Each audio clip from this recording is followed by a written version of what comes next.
Welcome to Lip Talk, where we cultivate compassion through conversation. LIP is the acronym for Love Ignites Peace. Though we express love through our hearts, it's our words that have the greatest impact on others. LIP, as the acronym for Love Ignites Peace, encourages a conscious way of conversing. What's your story? Welcome to Lip Talk. One of the defining things of your life was that you were raised without a father, but it wasn't just being raised without a father. It was raised with a father who said, I reject you, essentially. Just sort of denying it altogether and then making my mom out to be sort of the villain in that story and then skating away scot-free and not even really caring about the mess you left behind.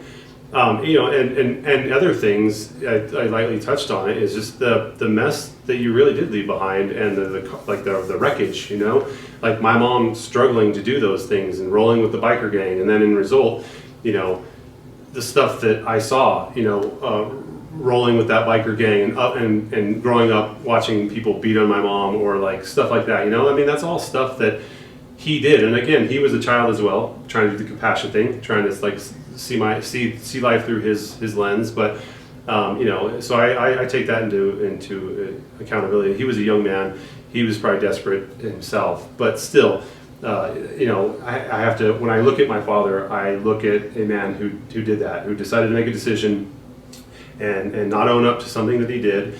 And then walk away and then never worry about that again, and never worry about the woman whose heart he broke, and then all the mess that he had created by walking away in that fashion, and then the child who like had to just sort of like wade in that pool, right? And it never seemed to bother him ever, really. It still doesn't, I don't think, which that baffles me the most. We've all messed up, and the thing that makes us human is that we walk away after messing up. And we think about it, and we think, that didn't make me feel good. I know I messed up.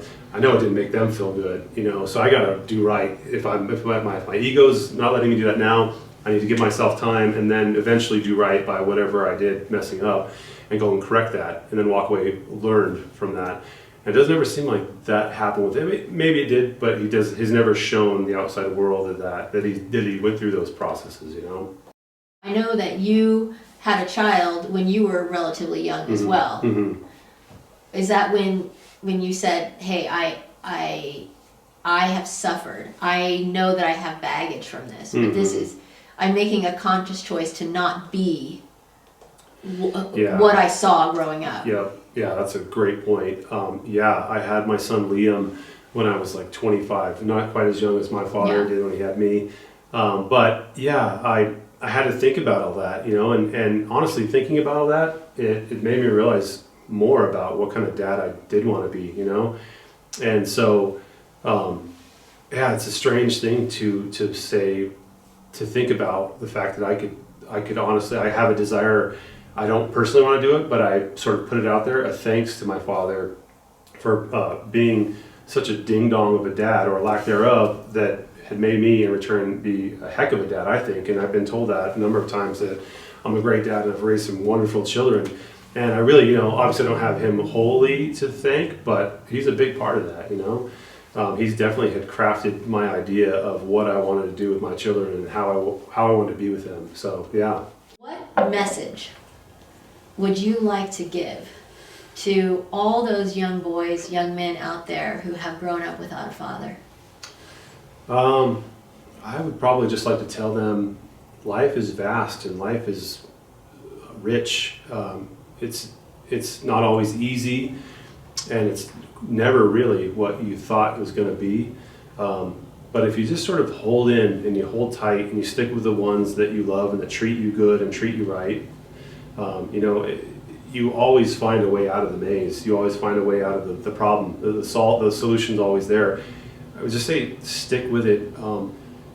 Moments can seem so deep and vast and like dark sometimes, but when you look back, they really were just moments. And if you sort of just keep moving forward, and probably also just keep and focus on the people that are treating you with respect and are treating you with love. If your father's not there, look to your mom. If she's not there, how about a grandfather? How about an uncle? How about a friend? Like, look for somebody, but try to like partner with somebody who's healthy, who's giving you those things. Stick with them and just keep moving forward, you know, and just knowing that things pass, you grow.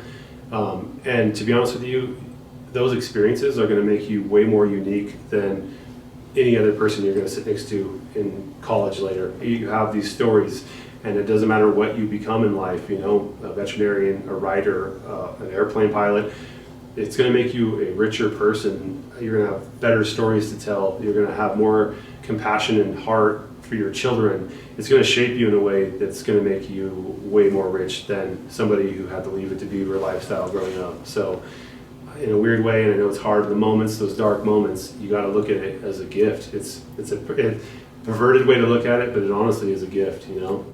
There are many things that I hope people take away from listening to this conversation today, and those things will resonate with whoever is watching, what they need to take away.